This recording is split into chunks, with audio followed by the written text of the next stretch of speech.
"Greetings, traveler. I'm glad to see you in my tavern. Here you may rest after a hard road, drink a mug of good ale, and listen to an old, honest witcher's tale, one that smells of smoke, winding roads, and silver coins." The wind from the Mahakam Mountains was cold that spring, sharp as a freshly whetted blade. It rolled down the ridges and hollows, carrying with it the scent of pine sap, coal smoke, and the echo of distant hammers from dwarven forges. Along the narrow trail that wound between gray cliffs and thawing streams rode a man dressed in a faded black coat, the hood drawn low over his pale hair.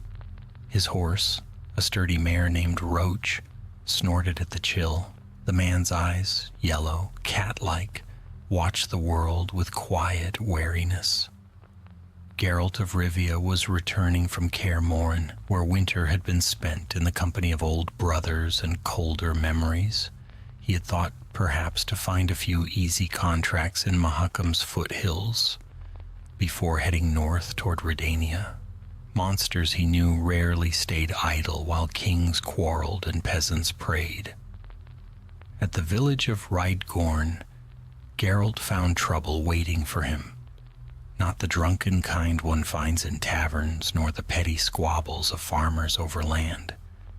This trouble burned, literally. The air above the village carried a faint scent of smoke, and as he approached, he saw black plumes rising from the fields beyond the palisade. The guards at the gate were dwarves, broad-shouldered and soot-faced, gripping their halberds like they expected something worse than wolves. They eyed the Witcher with suspicion, though suspicion was something Geralt had long grown used to. "Another sellsword?" one grunted. "If you've come for the ashes, you're too late. We've already buried what's left." Geralt reined in Roach and looked past the gate toward the gray rooftops. "I came because I heard there was work," he said simply. "Monsters?" The guards exchanged a glance. "Maybe," the older one said at last. "Or maybe a curse. Depends what you call a monster, Witcher." Inside the village, the signs of death were fresh. The ground near the blacksmith's workshop was scorched in a perfect circle. Ashes and something darker stained the dirt.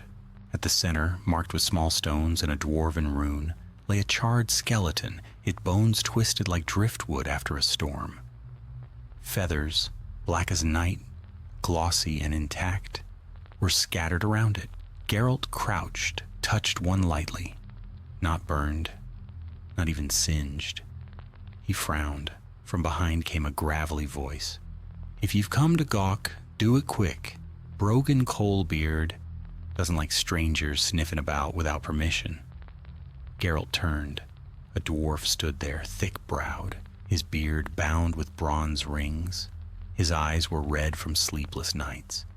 He carried an axe that had seen real use, not ceremony. "I'm Geralt of Rivia," the Witcher said. "You sent for help?" "Aye," the dwarf grunted, spitting to the side. "We've had 5 dead in 2 weeks. All burned alive. Nothing left but ash and these damn feathers. The lads talk about a cursed bird, the Black Phoenix. Some ancient punishment from the mountains. I don't fancy believing in bedtime tales, but I've seen the bodies. There's something doing this, and it's not a man with a torch." Geralt stood, brushing ash from his glove. "Show me where it started." Brogan led him beyond the village, up a narrow path where the snow still lingered in hollows. The forest was quiet, too quiet. No birdsong, no rustle of movement. Just the whisper of wind through dead branches. They came to a clearing where the remains of a cabin lay in ruins, blackened beams jutting from the earth like broken ribs. This was the first, Brogan said grimly. Old miner named Warren. Found him in his bed. Well, what was left of it. The neighbors swear they saw light in the sky that night, red as blood. Geralt stepped through the ashes, eyes scanning, mind working. Burn patterns too precise, the intensity too great for natural fire. Something magical, controlled. He knelt, scraping away soot. Beneath, faint traces of a circle etched in the floorboards. Runes. Half-burned but legible. Alchemical, he muttered under his breath. Someone drew this before the fire. Brogan crossed his arms. A witch's mark? Not exactly, Geralt replied. But whoever did this knew what they were doing. He rose, brushing his hands on his coat. The trail was faint, but Geralt followed his instincts. The way the smell of ozone lingered, the way the ground cooled too evenly. It spoke of sorcery, not beastly hunger. As they made their way back to the village, twilight fell fast, painting the cliffs in violet and ember. The dwarves were lighting lanterns, muttering prayers to their mountain gods. Brogan stopped at the inn door and looked up at the Witcher. I'll pay whatever's fair, he said. Just stop this. My people are frightened, and dwarves don't frighten easy. Geralt nodded. I'll start tonight. He found a room above the tavern, a small space that smelled of beer and old wood. As he unpacked his gear, he placed his swords against the wall, silver gleaming faintly in the lamplight. Outside, the wind moaned like something restless. He cleaned his gauntlets, checked his potions. Then, just as he sat to meditate, Roach whinnied below. Geralt was on his feet in an instant, sword half drawn. From the window he saw it, a flicker of crimson flame down by the stream. Not torchlight, something alive. He rushed out into the cold night, boots crunching over frost. The air was thick with the smell of burning resin, and then he saw it, a dark shape rising above the water, wings of shadow and fire unfurling like molten silk. Its eyes burned gold, its body a blur of ash and feathers. For a heartbeat, it looked at him, curious, almost human, and then it vanished into a swirl of embers. Geralt stood alone by the stream, smoke curling around him. His medallion trembled against his chest.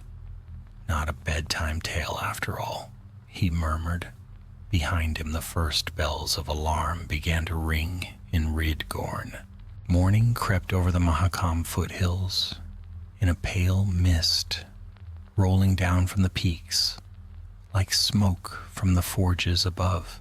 The air was heavy with the smell of rain and iron, and the earth still held the scent of the night's strange fire.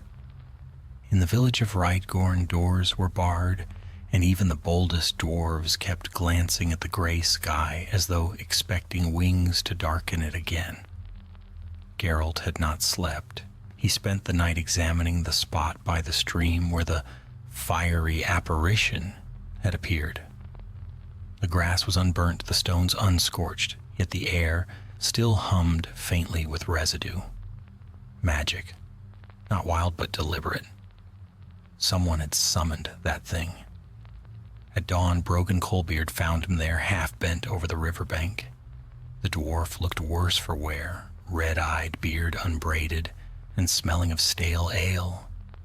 You saw it, didn't you? He asked hoarsely. Geralt nodded. Something like a bird, yes. Made of smoke and flame. Then the stories were true, Brogan muttered. My grandsire used to tell of the Black Phoenix, said it came when greed grew fat in men's hearts, burned whole clans to cinders. Legends often hide something real, Geralt said, but legends rarely burn people alive on their own. I need to see the last victim's body. They crossed the village square to a small hall that served as both shrine and morgue. Inside, the air was cool and smelled faintly of incense. A sheet lay over a stone slab. Brogan pulled it aside. The corpse beneath was unrecognizable, skin blackened and cracked, bones gleaming where the flesh had split, yet the eyes were untouched, frozen wide open as though death had come too swiftly for the soul to flee. Around the neck, Geralt noticed a silver chain fused into the charred skin. "Can you take that off?" he asked. Brogan fetched a chisel and carefully pried the chain loose. It broke apart easily, poor silver, impure. The pendant on it bore a sigil, a bird with outstretched wings, its body a swirl of flame. "Where did this come from?" Geralt asked. Brogan shook his head. "No idea. He was a smith. Didn't wear trinkets like that." The Witcher pocketed the pendant. Something about the symbol stirred a faint memory. Alchemy, perhaps. Rebirth, transformation. He would need to confirm it.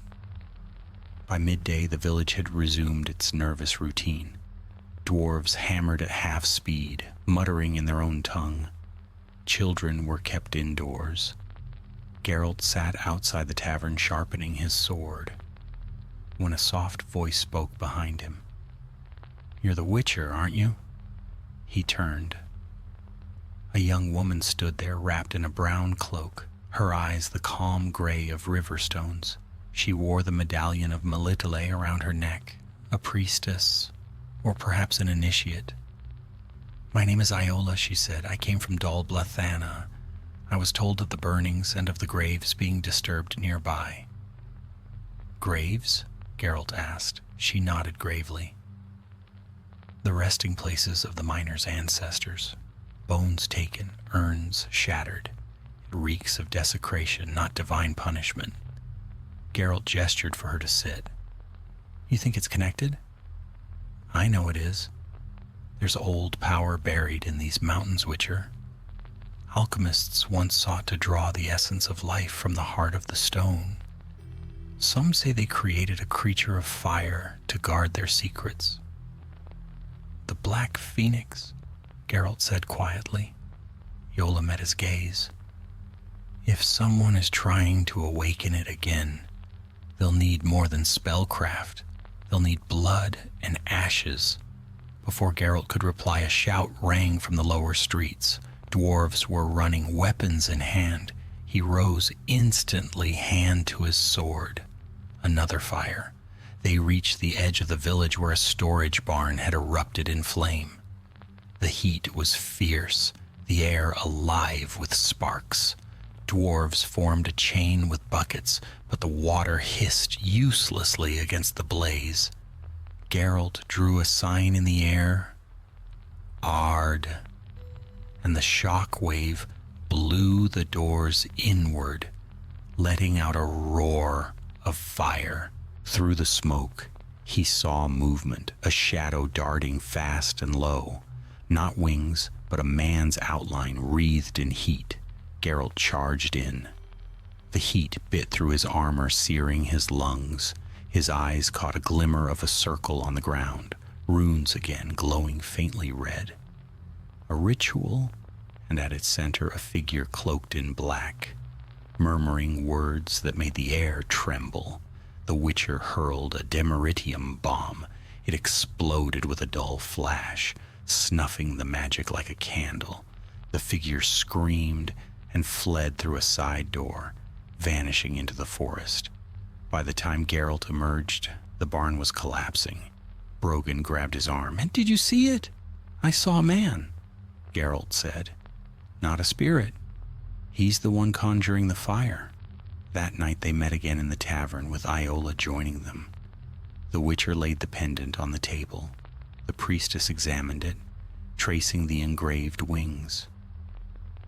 "This symbol belongs to the cult of Var Noah," she said. "A mage who vanished decades ago, obsessed with the idea of rebirth through flame. They called him Eldrin." Brogan frowned. "We've no mages here. Not for miles." "Someone's continuing his work." Geralt said. "And if the ritual completes, it won't stop at one village." Outside, thunder rolled across the mountains. Geralt's medallion twitched again. The same magical vibration as before, faint but growing stronger. He rose. "He's still here." He followed the trail beyond the palisade, past the burned barn and into the dark forest. Rain began to fall, soft at first, then heavy. The smell of wet ash filled the air. Ahead, through the downpour, a faint glow flickered. Geralt moved silently, his sword ready, eyes narrowed. The glow came from a small clearing where a circle of stones stood ancient and worn. In the center, a hooded figure knelt beside a pit of coals, chanting. The flames danced unnaturally, black at their heart. As Geralt approached, the figure lifted its head, a gaunt face, pale and scarred by burns, eyes fever bright. "I know you," the man rasped. "The Butcher of Blaviken, the Witcher who kills for coin." Geralt's voice was calm. "And you're the fool who plays with fire in a forest." The mage laughed, a hollow, ragged sound. "This forest will burn, and from its ashes I will rise anew. The Black Phoenix will live again. Immortality paid for in blood." Geralt moved first. The mage hurled a blast of flame. The Witcher rolled aside, signs flashing across his gauntlets. Quen shimmered around him as the fire struck, scattering sparks. He closed the distance, silver blade flashing in the rain. The mage vanished in a burst of embers. Teleportation, but not clean. Geralt saw the scorch mark left behind and a single feather drifting down, black and shining. He caught it between two fingers. It was warm, pulsing faintly like something alive. The storm howled louder. In the distance, wolves began to cry. Geralt slipped the feather into his pouch, eyes on the mountains beyond. Somewhere up there in the shadows of Mahakam, the mage was preparing the final ritual. And if the Black Phoenix rose, it would not be just Redgorn that burned. Dawn broke gray and hollow over Redgorn. Rain still clung to the rooftops, and smoke rose from the smoldering ruin of the barn like a ghost, reluctant to leave. Geralt stood by the forge, sharpening his blade on a whetstone. Each slow, even scrape cut through the morning silence. The dwarves kept their distance now, whispering when they passed, casting uneasy looks toward the Witcher's yellow eyes. Iola approached him, her cloak heavy with dew. "You didn't sleep again?" she said softly. Geralt gave a short shake of his head. "Not with a pyromancer loose in the woods." She stepped closer, lowering her voice. "I prayed last night to Melitele for guidance. I saw ashes falling like snow and a black sun rising over the mountains." Geralt paused his work. "Prophecies don't interest me," he said dryly. "Tracks do." But when he looked up, he saw the worry in her eyes and relented. "Still, if the goddess sent you here, perhaps she intends me to listen." They left the village before the sun had cleared the ridge. The forest awaited, dripping and silent, its paths veiled by mist. Geralt led the way, eyes scanning for signs. A broken branch, a trace of boot leather in mud, a scent burned into the damp air. The mage's trail was faint, but there. Beneath the smell of pine and wet earth was the unmistakable tang of alchemical residue. Eldrin Var Noah, Iola said behind him, was once a scholar in Banard. He studied the properties of life essence, believed fire was the purest form of transformation. The Conclave expelled him when his experiments turned to human subjects. Geralt grunted.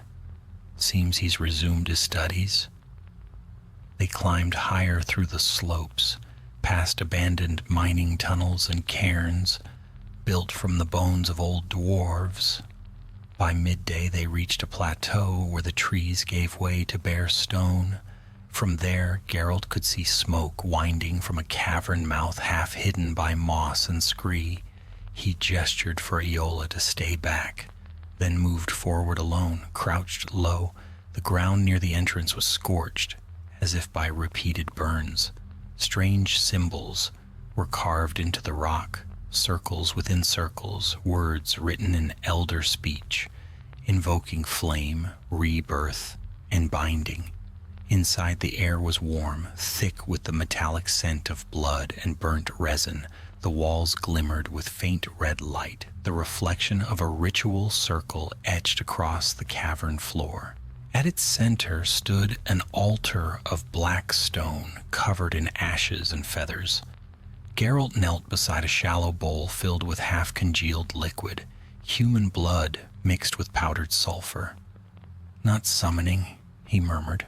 "Creation." Footsteps echoed behind him. He turned instantly, blade half drawn, but it was only Iola, her expression pale as she took in the sight.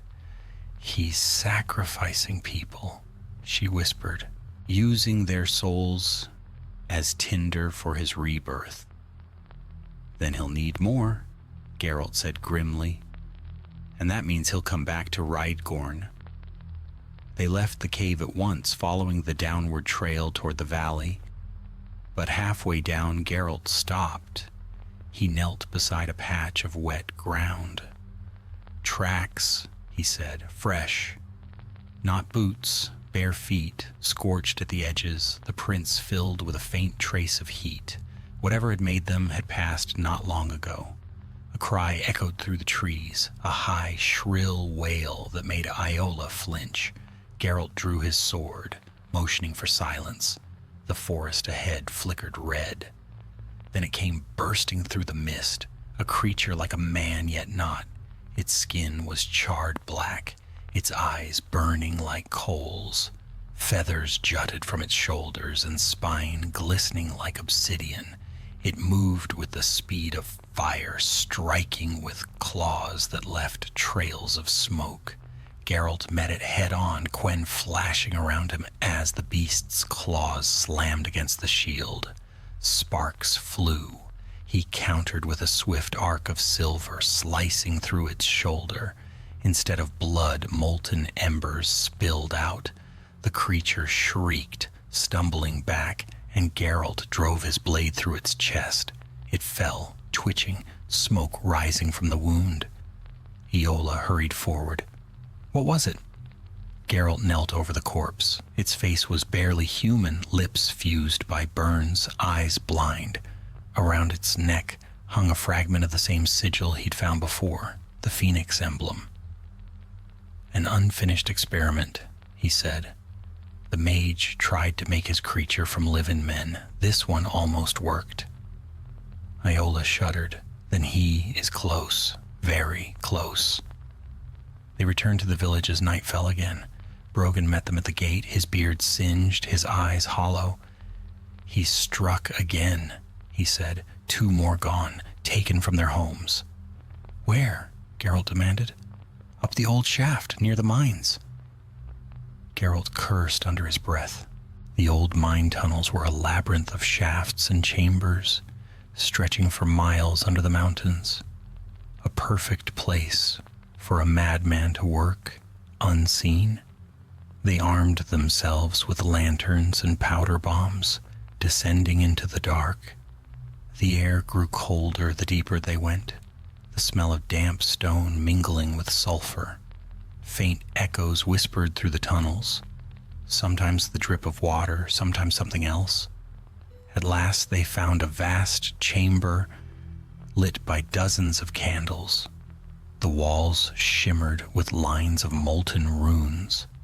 At the center stood Eldrin Var Noah himself, his robes torn and scorched, his hands black with soot. Around him lay the 2 missing dwarves, bound in a ritual circle, their bodies trembling though their eyes were glassy. "Stay back," the mage hissed. "You cannot stop rebirth. You cannot stop the fire." Geralt stepped forward, blade drawn. You've burned enough lives, Eldrin. The mage laughed, raising his arms. These flames will cleanse me. The phoenix rises, black as sin, eternal as vengeance. The circle flared, a column of fire erupting toward the ceiling. The dwarves screamed as the energy poured through them. Geralt hurled a bomb, the explosion cracking the runes, breaking the flow. Eldrin staggered, blood spilling from his nose, yet he grinned, a mad, triumphant grin. "Too late," he whispered. "The egg is born."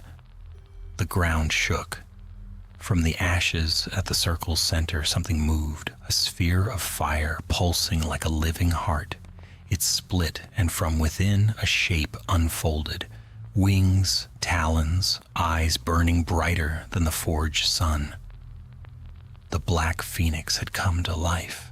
Geralt seized Iola's arm, dragging her back as the creature screamed, the sound shattering stone.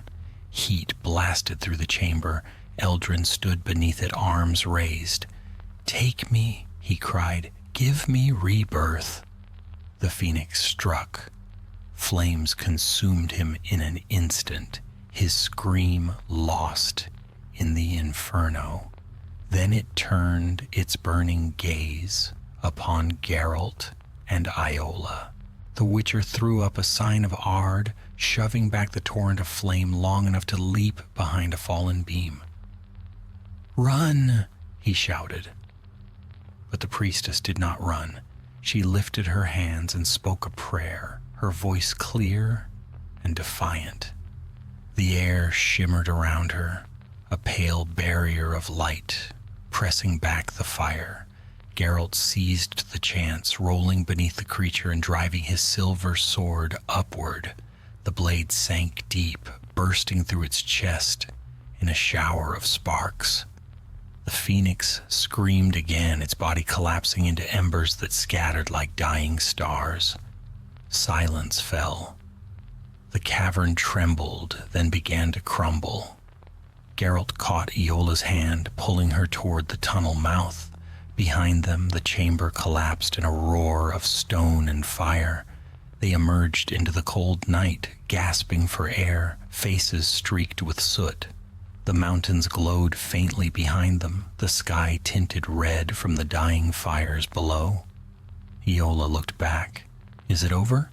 Geralt stared at the distant glow, listening. No sound, no cry, only the slow crackle of cooling stone. "For now," he said. But something survived that fire. I felt it. He reached into his pouch. The feather he had taken earlier was gone, burned to ash. Yet in the center of his palm, faintly glowing, was a mark shaped like a wing. The Witcher closed his fist. "This isn't finished." And somewhere, deep in the heart of the Mahakam Mountains, a single ember flickered to life. The following day dawned bleak and quiet, as if the mountains themselves were holding their breath.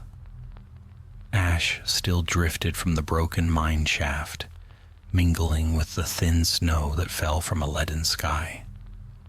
Rydgorn lay subdued. Even the forge fires burned low, and the dwarves spoke only in murmurs. No one celebrated their survival. Too many had died, and too much had been lost. Geralt stood on the edge of the village, watching smoke rise in ghostly coils. His cloak was torn, his gauntlets blackened by soot. He'd cleaned his swords, but not his conscience. Monsters slain always left behind more than corpses. Brogan Colbeard limped toward him, his face pale beneath the soot. "You did it," he rasped. "The mountain stopped burning. We thought we were finished, Witcher, and yet we still breathe." Geralt gave a short nod. "The mage is dead, but his creation may not be. Fire doesn't die so easily." The dwarf frowned, unease flickering in his eyes. "Aye, some of the lads claim they saw light in the sky after the cave fell, like a spark flying north." Geralt didn't answer. He'd seen it too. The faint shimmer rising from the collapse. a fragment of fire drifting on the wind. He'd hoped it was only an illusion, but his medallion told him otherwise. Something had survived, something small but alive. He turned as Iola approached, her robes streaked with ash, but her eyes steady. "The earth has quieted," she said softly. "For now. But what you said last night, I felt it too. That presence escaping." Geralt nodded grimly. "It's not over.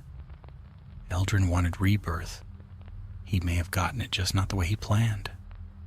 They decided to search the upper ridges, where the fire's trail seemed to lead. Brogan sent 2 dwarves with them, stout lads who knew the mountain paths better than any human. Together they climbed into the high valleys where the air thinned and the rocks cut the wind into cold knives. By midday they reached an abandoned watch post clinging to the edge of a ravine. Smoke curled faintly from its chimney, though no one had lived there for years. Geralt motioned for silence and crept closer. The smell of burned resin filled the air again, sharp and unnatural. Inside the hut the walls were blackened, the furniture reduced to ash, but on the stone hearth sat something strange, a nest built from twigs, feathers, and shards of melted metal. Within it lay an egg large as a man's fist, pulsing faintly with inner light. The dwarves crossed themselves and stepped back. Iola whispered a prayer. Geralt approached slowly, eyes narrowed. The heat radiating from the egg was intense, but not unbearable. It shimmered with veins of red and gold, like veins of magma beneath glass. "Eldrin's rebirth," Geralt said quietly. "A fragment of his soul. He meant to house it in fire." "What will happen if it hatches?" Iola asked. "Then we'll have a new phoenix. Smaller, perhaps, but just as deadly." He reached for his steel dagger, but as the blade neared the shell, the egg quivered. A thin crack appeared, light spilling from within. Geralt froze, cursing under his breath. The shell split with a faint hiss, and from within rose a faint plume of smoke. Something moved. A creature no larger than a crow, featherless, glowing like coal. It looked at him with eyes that burned faintly gold, and though it was no larger than his hand, Geralt felt the heat of it sting his skin. "Back," he ordered, stepping away. "It's alive." The tiny creature spread its wings, more shadow than substance, and screeched. The sound wasn't loud, but the walls trembled, as though it carried the weight of the mountains themselves. Sparks flew from its feathers. Geralt raised his hand, drawing a sign in the air. The Ard burst, struck the fledgling full on, slamming it against the wall, but instead of dying, it only burst into flame, then vanished into a cloud of embers. For a moment there was silence. Then one of the dwarves cried out, pointing upward. Through the hole in the roof, a streak of fire was rising toward the gray sky, vanishing into the snow clouds. "Damn it," Geralt muttered. "It's gone." They spent the rest of the day scouring the slopes, but the trail was lost. Night fell quickly, and with it came a bitter wind. They made camp in a shallow cave. The fire flickered weakly, hissing as snow drifted through the cracks. Iola sat beside him, eyes fixed on the flames. "Do you think it can grow? The creature?" Geralt rubbed his temples. "If it holds Eldrin's power or his essence, it won't need to grow. It will feed on what it finds. Fire spreads. That's what it does." "And you mean to stop it?" "That's what I do." For a time neither spoke. The wind howled through the pass, carrying the sound of distant thunder, or perhaps something else. Geralt couldn't tell. By morning the storm had passed. They descended toward Rhydgorn again, only to find the village in chaos. Smoke rose once more, and dwarves were shouting in panic. Brogan met them halfway down the slope, face ashen. "It's back!" he roared. "The bloody thing returned at dawn, flew through the sky like a comet, set fire to the granary, the storehouses. Half the crops are gone." Geralt felt a cold knot form in his gut. So it had learned to fly already, and worse, it remembered where it had been born. He and Iola ran toward the flames. The phoenix fledgling wheeled above the rooftops, its body wreathed in black fire. Every beat of its wings cast down showers of sparks. Dwarves tried to douse the flames with water, but the heat was too fierce. Geralt drew his crossbow and loaded a bolt tipped with dimeritium. He aimed carefully, tracking the creature's movement against the smoke. The first shot went wide. The second struck true, the bolt piercing one of its wings. The phoenix screeched, spiraling downward before vanishing into the trees. "Get the wounded inside," Geralt shouted to Brogan, "and keep buckets ready. This isn't over." He plunged into the forest, following the trail of burned branches. The creature had landed near the river, its wing trailing smoke. It hissed as he approached, eyes burning brighter now, body flickering like molten glass. "Easy," he murmured, blade drawn. "You're not the first fiery thing I've killed." It lunged. Geralt rolled aside, slashing at its neck. The blade passed through flame and met resistance, something solid beneath the heat. The creature shrieked, bursting into 100 fragments of fire that scattered into the trees. Geralt swore. Every spark that landed kindled a small flame. He threw a bomb into the largest, the blast quenching most of them, but not all. Several embers escaped, drifting higher, fading into the air. When Iola reached him minutes later, the forest still smoldered. "Did you kill it?" she asked, breathless. Geralt wiped ash from his face. "No, I broke it apart, but it's not dead. It's dividing." "Dividing?" He nodded grimly. Like a disease, every spark could become another. Iola crossed herself. "Then what hope do we have?" Geralt looked toward the mountains where the clouds glowed faintly red once more. "We find where it began, the first forge. Eldrin's workshop must still exist. That's where it will draw strength. If we destroy the source, the fire will die. And if we fail?" Geralt sheathed his sword and turned toward her, his voice quiet but hard. "Then Mahakam burns, and after Mahakam, the world." He started walking, the snow crunching beneath his boots. Iola followed without another word. Behind them, Ridgorn's ruins smoldered in silence, and above the mountains, faint as breath, a new star of crimson light flickered into life. They traveled north through the mountains for 2 days, following a trail only Geralt's instincts could read. The land grew harsher with every mile. Bare slopes scarred by lightning, trees stripped black and lifeless. The higher they climbed, the thinner the air became, and the silence grew heavier, as though the mountain itself were holding back a breath. Iola rode close behind him on a borrowed mule, her cloak drawn tight against the wind. Though her face remained calm, Geralt could see the strain beneath her composure.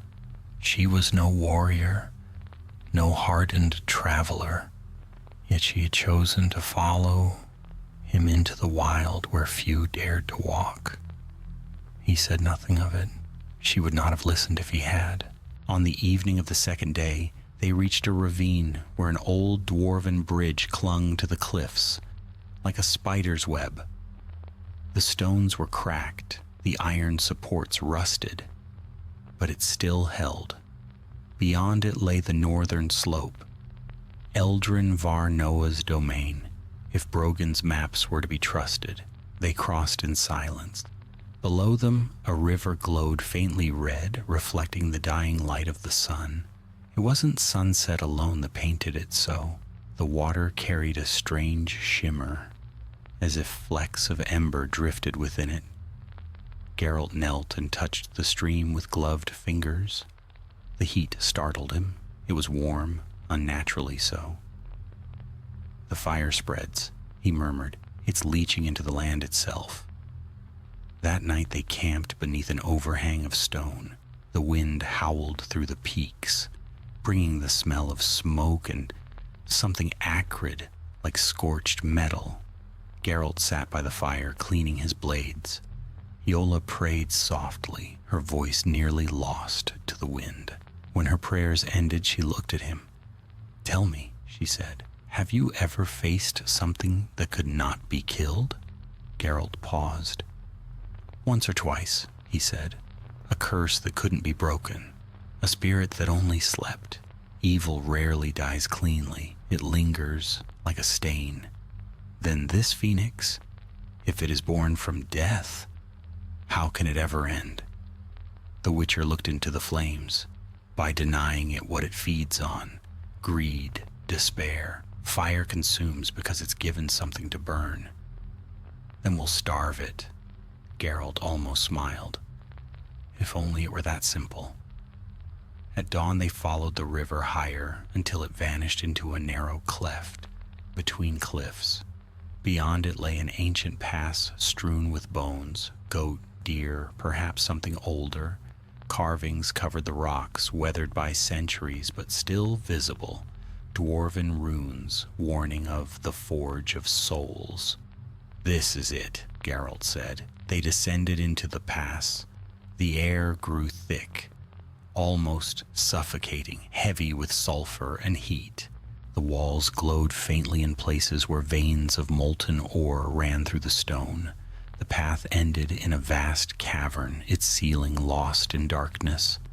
At its heart stood a forge, massive, ancient, its bellows carved from stone, its anvil the size of a cart. Chains hung from the rafters, and within the forge's hollow mouth, faint embers still glowed. Geralt approached slowly. The heat licked at his face, though no fire burned visibly. He could feel the magic thrumming beneath the ground, old, powerful, and awake. Yola stepped beside him.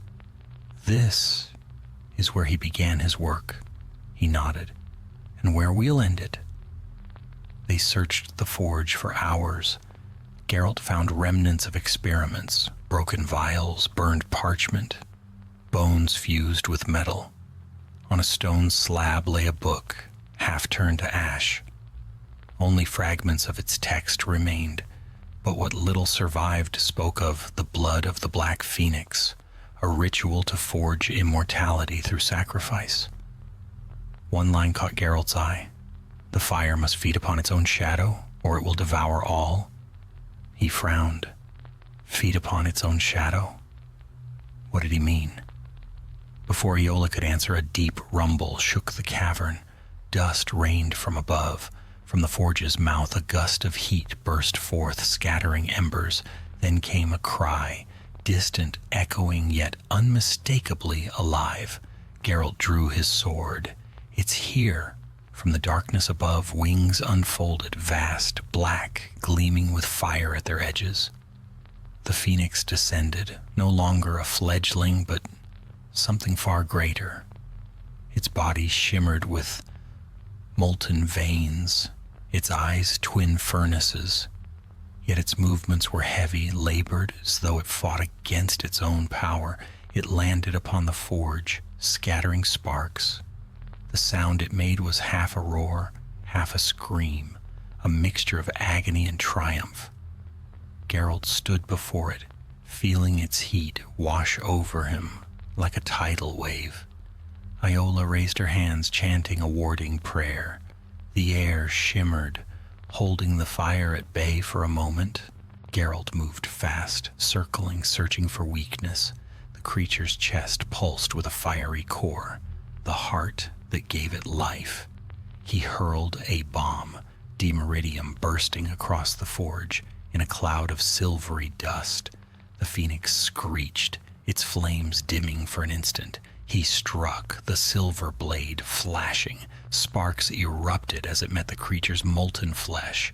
The blow bit deep, but not deep enough. Fire flared, throwing him back. His armor smoked, skin burning beneath the mail.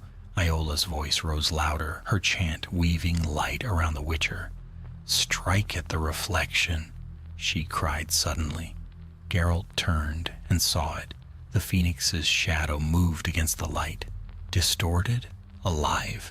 It mirrored every motion, but its wings lagged behind, heavy and sluggish. Eldrin's final spell had given it life, but not harmony. Its soul was split.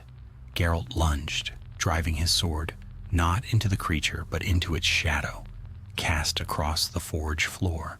The blade passed through darkness, and the world erupted in flame.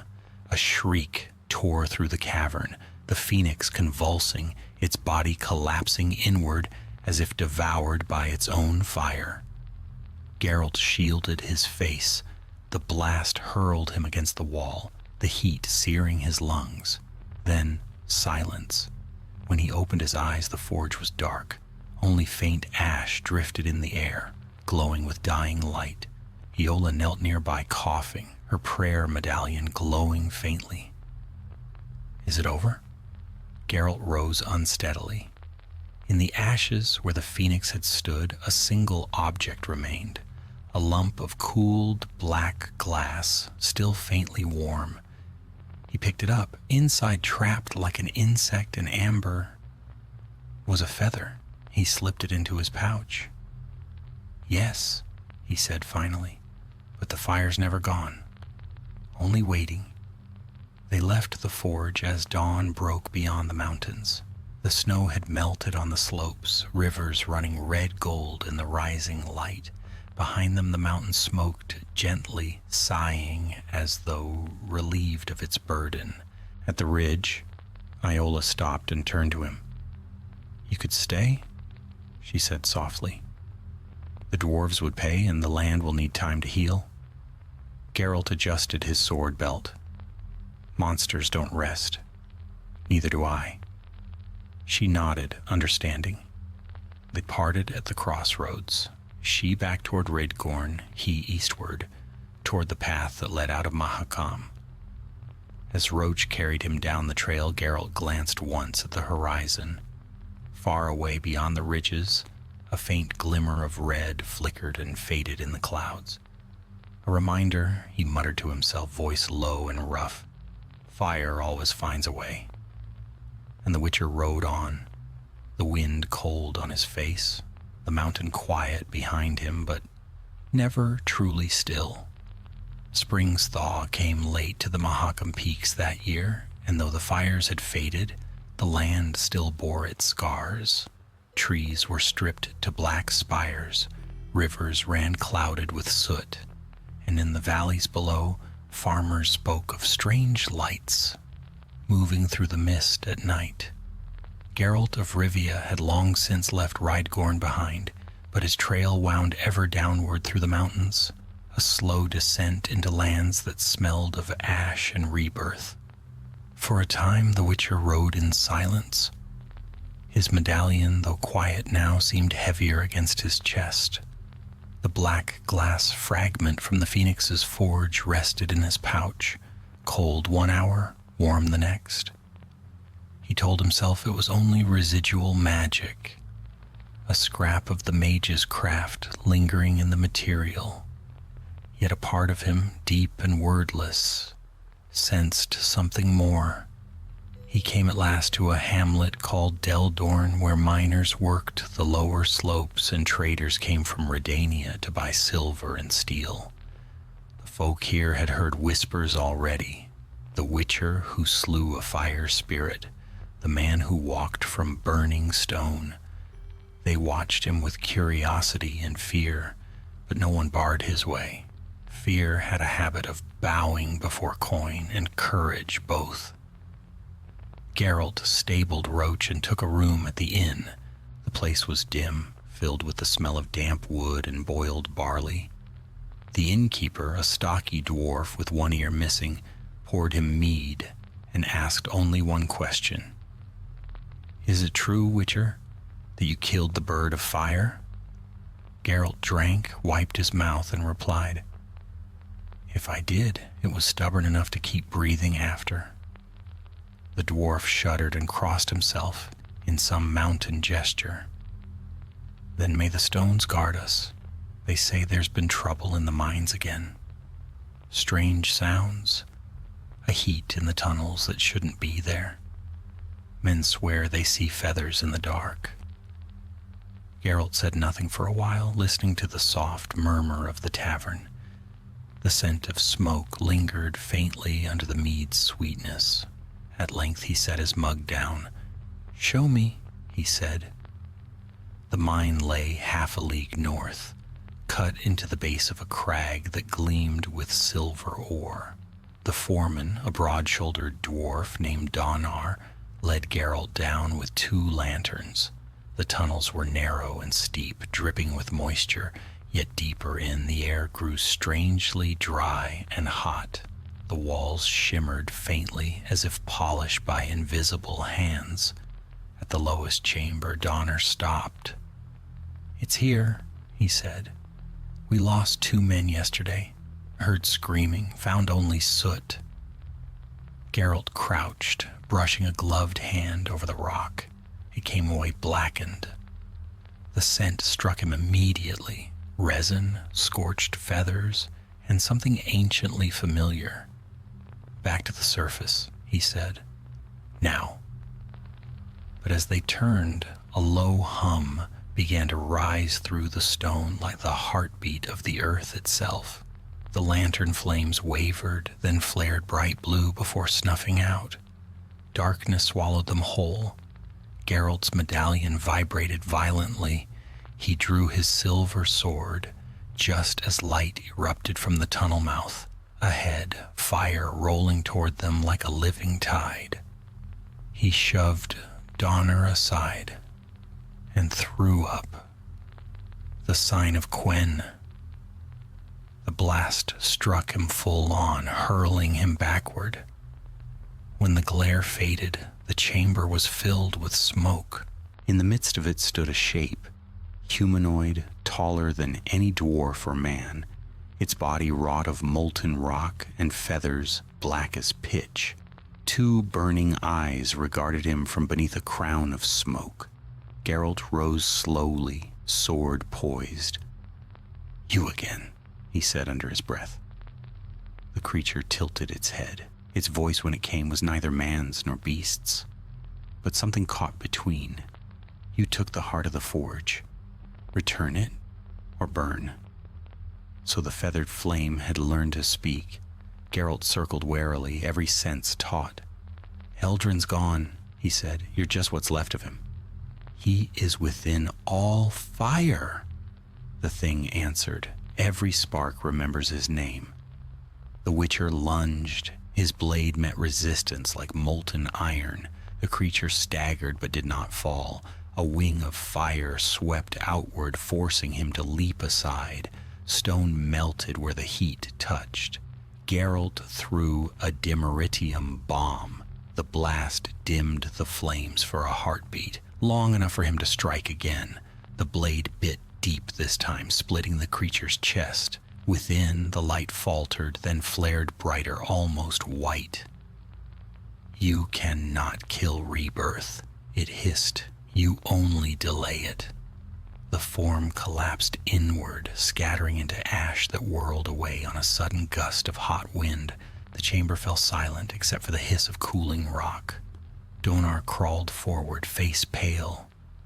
What was that?" Geralt sheathed his sword. "Something that should have stayed buried. Seal this mine. No one enters again." He left before the dwarf could speak further. Outside, the wind had risen, dry and warm, though snow still clung to the slopes. Geralt looked toward the east, where a faint red shimmer glowed on the horizon. By the time he returned to the inn, the black glass in his pouch had grown warm again. He placed it on the table, staring as faint veins of light pulsed within. It was feeding on air, on heat, perhaps on his own life. He wrapped it tightly in a strip of oiled leather and muttered, "You're a stubborn curse, Eldrin." That night sleep would not come. Images haunted him, wings of fire rising over mountains, dwarves crying out in smoke, the forge's red heart pulsing like a wound. At last he rose, dressed, and stepped out into the cold air.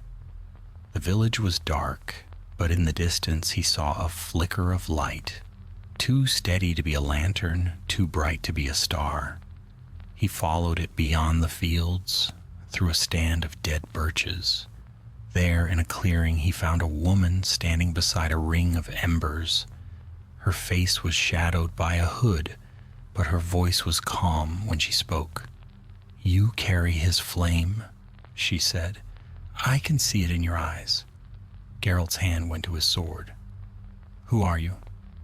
"Once I was called Marenya," she replied. "I serve Eldrin before madness took him. Now I serve what remains." He stepped closer. "You mean the creature I just sent back into the dark?" She smiled faintly. "You didn't destroy it. You released it. Fire never dies, Witcher. It only seeks another heart to dwell in." Geralt's gaze flicked to the pouch at his belt. "Then it's seeking mine?" "Perhaps," she said, "or perhaps it waits.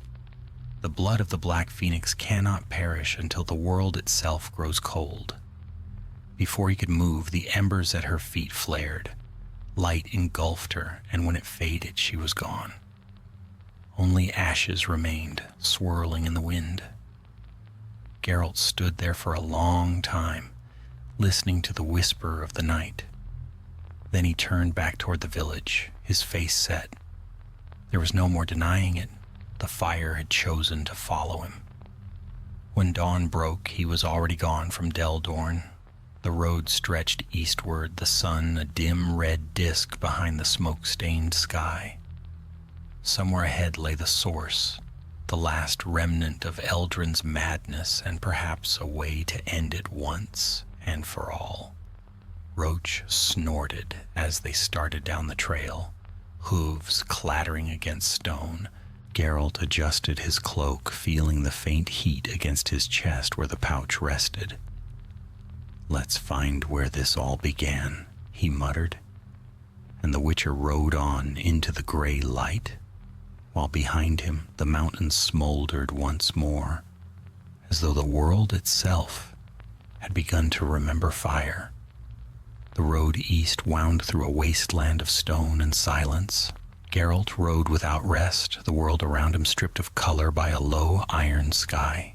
No birds sang, no beasts moved among the rocks. The land bore the look of something half-burned and waiting for the next spark. The wind itself seemed to hiss, carrying with it the dry scent of smoldering ash. Roach's breath steamed in the cold air as they descended into a long broken valley. At its far end, half buried in rockfall, stood the ruins of an old keep. Geralt recognized the style, Adirnian masonry, but long abandoned. The banners were gone, the walls cracked and swallowed by vines. Yet in the windows of the tallest tower, a faint red light pulsed like a heartbeat. The Witcher dismounted, drew his steel sword, and moved carefully through the courtyard. Snow and ash crunched beneath his boots. The remains of men lay scattered near the gate, bandits by their garb. Their blades were melted, their faces frozen in the silent scream of death by fire. The smell hit him then, not decay, but oil and scorched bone. Something had come here before him. Inside the keep, the hall was filled with shadows. Old armor hung on the walls, blackened and fused to the stone. The air shimmered faintly like heat rising from a forge. Geralt felt the hum of power in his medallion before he saw her, the woman from Deldorn, Marenya, standing before the remains of a great hearth. Her hood was gone, revealing hair the color of frost and eyes burning faintly red. "You shouldn't have followed," she said. "I don't like being lied to," Geralt replied. "You said you served Eldrin. Looks to me like you're trying to finish his work." She tilted her head. "Finish? No, correct. He sought eternity through destruction. I seek balance, fire that sustains, not consumes." Geralt stepped closer. "You've been summoning the flames again. I found the bodies outside. They were thieves," she said softly. "They came seeking gold. I gave them light instead. Light enough to burn a village." Her gaze hardened. "Do you think you can kill fire again, Witcher? You struck at the heart once, but the forge still beats. You carry part of it with you." Geralt's hand moved instinctively to his pouch. "Then you know about the shard?" She nodded. "It called to me. It calls to everything born of flame. Bring it to the forge, Geralt. Return it, and the mountain will rest." The Witcher said nothing. Trusting sorceresses was a fool's game, and this one's eyes gleamed too much like the phoenix's own. Yet her words carried a chill truth. Since he had taken the shard, it had begun to awaken. It pulsed at night, whispering faintly when he tried to sleep. He exhaled slowly. "And if you're lying, then you'll have your chance to kill me after," she said. He studied her a moment longer, then gave a curt nod. "Lead the way." They left the keep at dusk, climbing toward the eastern cliffs. The air grew steadily warmer, the snow thinning to reveal black earth streaked with veins of red stone. Thunder rolled from somewhere deep below, though no storm brewed above. As they climbed, Geralt spoke little. Marenya, however, seemed to know much of Eldrin's lore. She told him of the first experiments, of how the mage had forged flame from human spirit, binding it to ore mined from the heart of the Mahakam. "The metal remembers," she said. "Once awakened, it seeks the touch of its master's blood. Then the forge still has a will of its own," Geralt muttered. They reached the summit by midnight. There, hidden between two peaks, lay a crater, a wound in the mountain filled with firelight.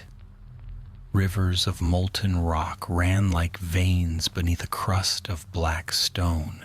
At the center stood a pillar of obsidian, and on it a forge that burned without fuel, its flames the color of blood. Geralt felt the shard stir violently in his pouch, as if trying to escape. Marenya raised her hands, her voice rising in chant. The air shimmered, and the ground trembled beneath their feet. "The forge remembers you, Witcher," she said. "It feels the fire in your blood."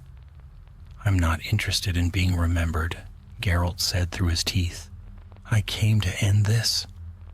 He drew the shard and hurled it onto the forge. The moment it struck, a sound like a scream split the night. Fire surged upward, forming wings of smoke and flame.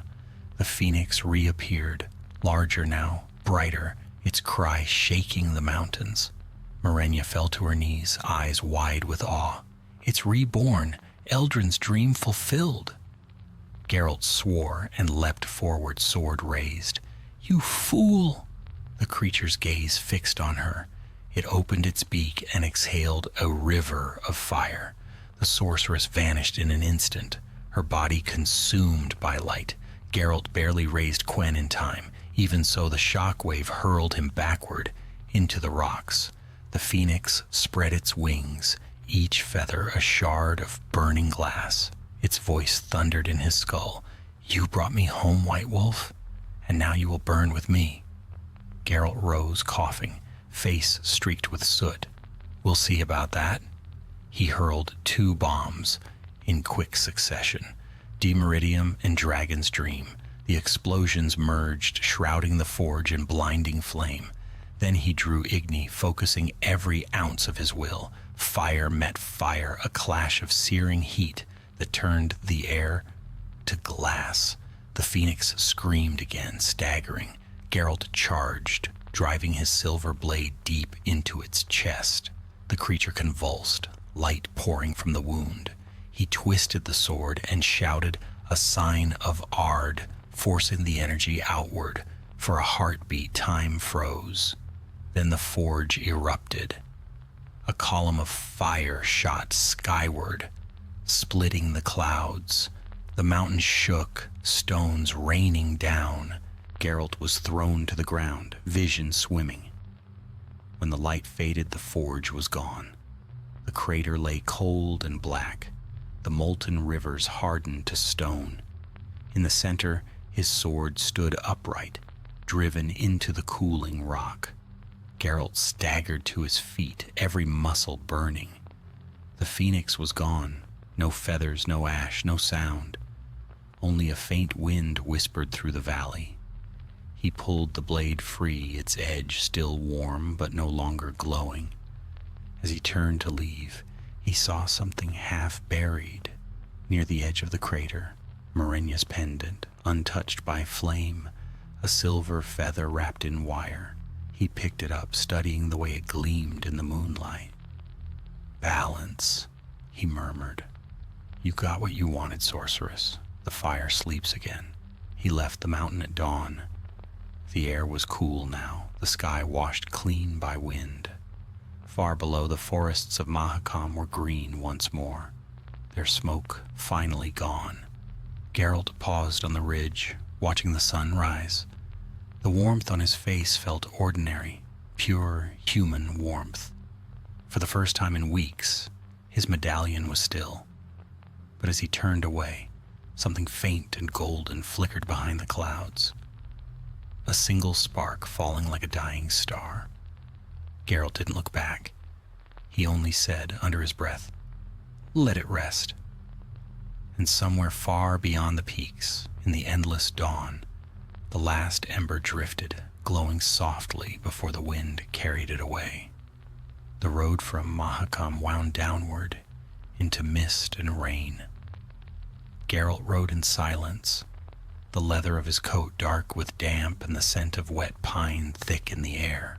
Behind him the mountains loomed, gray giants fading into cloud, their peaks still scarred with the memory of fire. It had been 3 days since the forge fell silent, 3 days since he watched the crimson blaze fade from the sky. Yet still the Witcher's thoughts burned.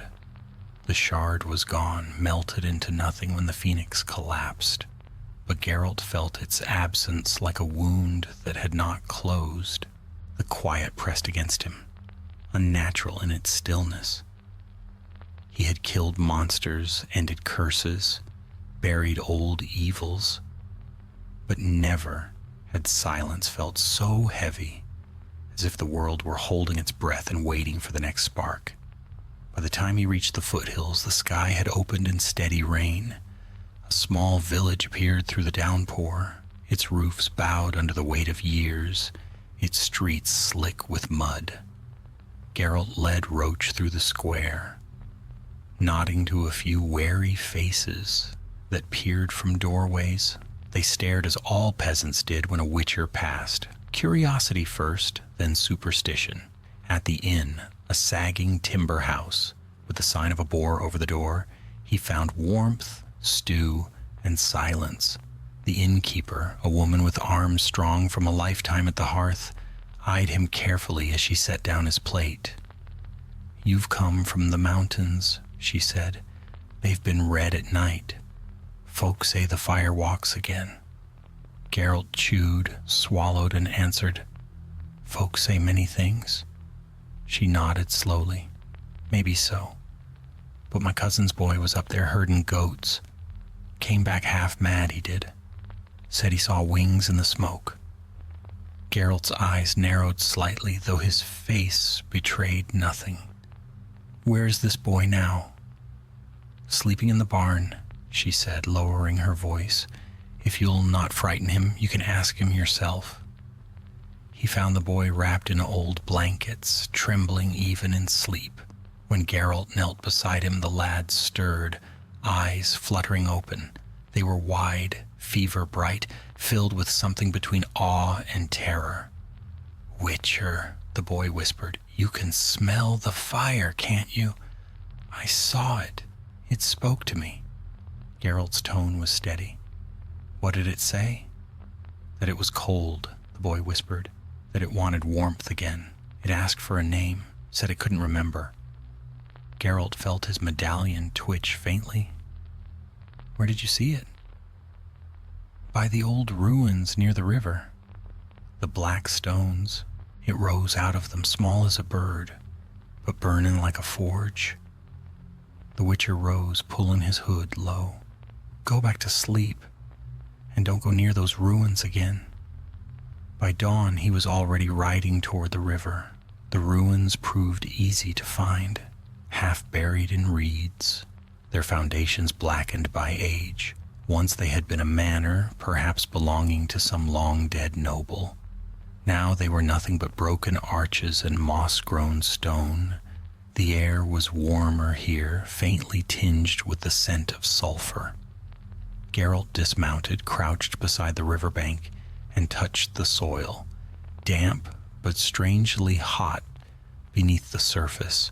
He felt the vibration, a slow, rhythmic pulse, like the heartbeat of something buried deep. He followed it into the ruins.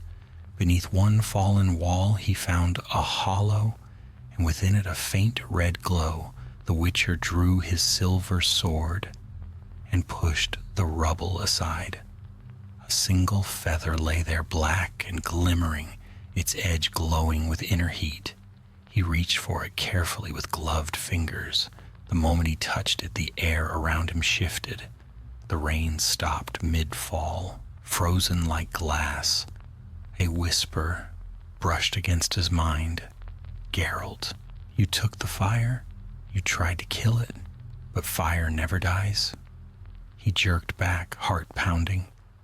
The voice was not Eldrin's. It was older, colder, and patient as the wind through stone. He hurled the feather into the river, watching as steam rose where it touched the water. But the current did not carry it away. Instead, it floated, glowing brighter, until it vanished beneath the surface, leaving only a hiss of smoke. Geralt stood there a long time before turning away. "Damn it," he muttered. The road took him east to Cadwin's border, where spring struggled to take hold. Travelers spoke of fires in the woods, of beasts with eyes like coals, of farmers finding their wells, warm as if from the breath of the underworld. It was always the same pattern: fear, rumor, and ash. By the fifth village, Geralt's patience had burned thin. He stopped for the night at a roadside chapel dedicated to Melitele. There he found Iola, cloaked and weary, tending to the wounded. When she saw him, she gave a tired smile. "I knew I'd find you again," she said. "The goddess told me to follow the smoke." Geralt removed his gloves and rubbed his temples. "You always have good timing, priestess." "You found the forge," she said, studying him, "but you're not free of it." "No," he admitted. "A part of it escaped. Smaller, but just as dangerous. I think it's hunting warmth. Life, maybe, trying to rebuild itself. Then we'll stop it together," Iola said simply. That night, the Witcher and the priestess shared a meager fire outside the chapel. The wind whispered through the trees, and for a moment all was still. Then the flames bent sideways. Though no breeze stirred, Geralt's medallion shuddered. "It's here." A faint light bloomed at the edge of the forest. Not bright, only a shimmer, like fire seen through water, but it moved with purpose. Geralt rose, drawing his sword. The light drifted closer, taking shape. A small figure, childlike, its body made of embers and smoke. Its eyes glowed gold, its mouth forming words that were almost human. "Cold," it whispered. "So cold." Iola stepped forward despite Geralt's warning hand. "It suffers," she said softly. "Let me speak to it." The Witcher held his breath as she knelt before the creature. Her voice was calm, prayerful. "You were born from pain, but pain does not have to rule you. Let go and find peace." For an instant the flames dimmed. The creature tilted its head, trembling. Then its eyes flared, and it shrieked, voice breaking into 1,000 echoes. Fire leapt from its body, igniting the grass. Geralt moved like lightning, throwing up a shield of Ard. The blast smothered the flames, but the creature was gone. Vanished into smoke once more. Iola fell to her knees, coughing. "It's afraid," she gasped. "It doesn't understand life, only the hunger for warmth." Geralt helped her up, his face grim.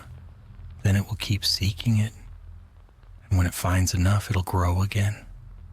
She looked at him, eyes shining with both fear and hope. "Can it be saved?" Geralt sheathed his sword. "Maybe, but saving and stopping are two sides of the same blade." The next morning they set out eastward. The sun rose behind them, blood red through the haze. Smoke drifted on the wind, faint but certain. Geralt didn't need to see it to know the fire was ahead, waiting. He urged Roach onward, Iola beside him. The wind carried the faint crackle of distant flame and a whisper that might have been laughter. The Witcher's eyes narrowed. "All right then," he said under his breath. "Let's finish this once and for all." And together they rode into the light of a burning dawn. The dawn bled red across the plains of Cadwyn, a sky streaked with fire that was not yet born. Geralt and Iola rode east, the horizon glowing faintly, as if some distant forge had been lit beneath the earth. Villages along the road were half deserted. Ash clung to the fences, and the air carried a taste of iron. Wherever they passed, peasants crossed themselves or slammed doors shut, muttering prayers to gods that seldom listened. By the third day, the smell of smoke had thickened. They reached a stretch of forest that had burned and died years ago, black stumps jutting from the soil like broken spears. Nothing lived there, not even crows. The Witcher dismounted, scanning the horizon. His medallion trembled faintly, the air around them humming with a low, feverish energy. "It's close," he said quietly. Iola's eyes were fixed on the horizon. "Do you feel it? The pulse beneath the ground?" Geralt nodded. "Same as in Mahakam. Whatever survived there, it's trying to make a new heart here." They left the horses tethered at the edge of the wood and pressed on foot through the dead trees. The soil grew warm beneath their boots. Soon the air shimmered, distorting the light. Through the haze, they saw a ruin rising from the earth, a circle of blackened stones surrounding a pool of molten glass. The air above it swirled with embers that did not fall, turning lazily in the wind. "This is where it's nesting," Geralt muttered. "The forge's child." The priestess knelt, tracing signs of warding in the ash. "It feeds on the land. Every tree it burns becomes part of its memory. It's learning to live again." Geralt drew his silver sword and paced slowly around the crater. He had learned long ago that patience was a hunter's truest weapon. The creature would come to him, it always did. Fire never hid, it consumed. A whisper slithered through the air, half song, half plea. "White Wolf, come closer." He froze. The voice was soft, feminine, and carried with it the faint scent of smoke and roses. When he turned, the figure was already there, a woman of flame, her body shimmering like molten gold, her face delicate and sad. Marenya, or something wearing her likeness. "Geralt," she said, her voice breaking like kindling, "you freed me from the mountain, but I am still bound. The fire will not rest until it has a vessel." He lifted his sword. "I buried you. Whatever you are, you're not her." The creature smiled, faint and sorrowful. "Perhaps not, but she was part of it, as you are now. You carry its breath in your blood. You cannot destroy what you've already become." Behind him, Iola cried out, "Don't listen. It's a lure, nothing more." The Witcher tightened his grip on the hilt. The firewoman's eyes softened, and for a moment he saw not flame, but something human, fear, yearning, a desire to live. Then the illusion cracked. Her skin split into rivers of light, her hair fanned into wings of flame, and the air erupted with heat. Geralt leapt aside as the phoenix rose from her form, vast and blinding, its scream shaking the trees to ash. It circled the crater once, its wings beating storms of fire. Iola threw up a shield of holy light, but the edges of her barrier began to melt almost instantly. Geralt shouted above the roar, "Hold it as long as you can." He doused his sword in a vial of hanged man's venom, the silver turning black. Then he charged. The phoenix struck like a falling sun, and the world dissolved into flame. The Witcher met it head-on, rolling beneath the sweep of its talons and slashing at its belly. The blade struck true. Molten blood splattered the ground, hissing as it cooled. The beast screamed. The fire around them turned white-hot. Iola's voice rang out from behind, trembling with effort. "Geralt, the shadow! Look for its reflection." He glanced down and saw it, the creature's shadow, rippling across the molten glass of the crater. Just as before, it lagged behind its master's movements. A double, a tether. He shifted his stance, drawing on every ounce of his strength. The Witcher's medallion blazed like silver fire against his chest. He threw a bomb, the detonation shattering the glass and sending waves of light rolling across the ground. Then he dove forward, driving his blade through the reflected image. The explosion that followed was not sound but force, a surge of light so pure it silenced everything. The phoenix screamed once, a cry that echoed through stone and sky, then split apart, dissolving into 1,000 fragments of fire. Each ember hung suspended for a heartbeat before drifting upward like souls freed from torment. When the light faded, Geralt stood at the edge of a smoking pit. His armor glowed dull red, his face streaked with soot. The priestess lay nearby, breathing but pale, her medallion still glowing faintly with divine light. He stumbled toward her and knelt. "It's over," he said hoarsely. She opened her eyes, weak but steady. "Is it?" Geralt looked up. The embers were still rising into the dawn, forming a slow spiral that stretched high into the clouds. "No," he said quietly, "not yet."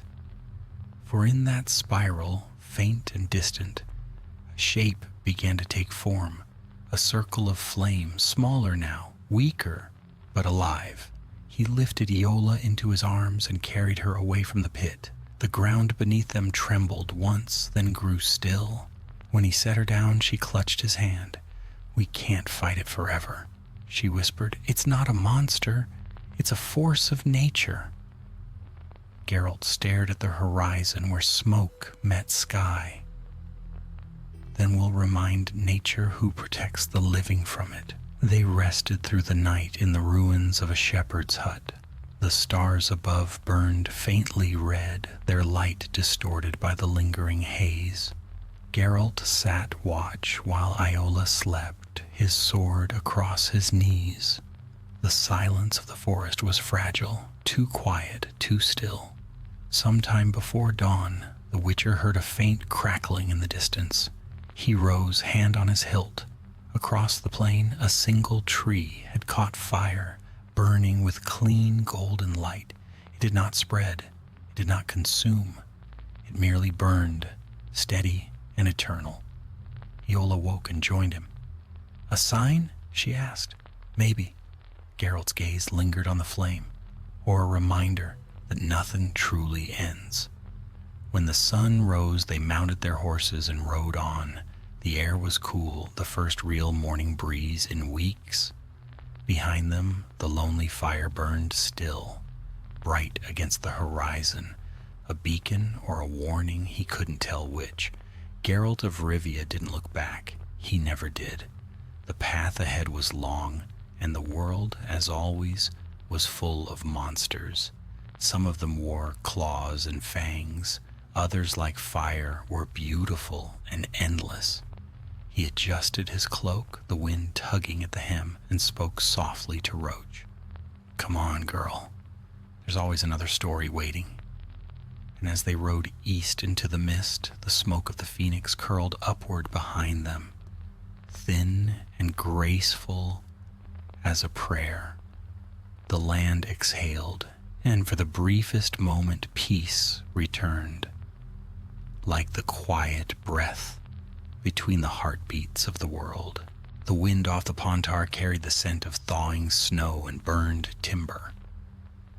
Geralt followed the river south, its waters swollen with spring melt, churning white against the rocks. Iola rode beside him, her hood drawn low, her face pale but resolute. Neither spoke much. The quiet between them was not the uneasy silence of strangers, but the kind that settles between two who have seen the same fire and lived to remember it. For days they rode through fields of gray stubble and barren groves. Smoke still marked the distant horizon, faint streaks of ash-colored cloud that never seemed to disperse.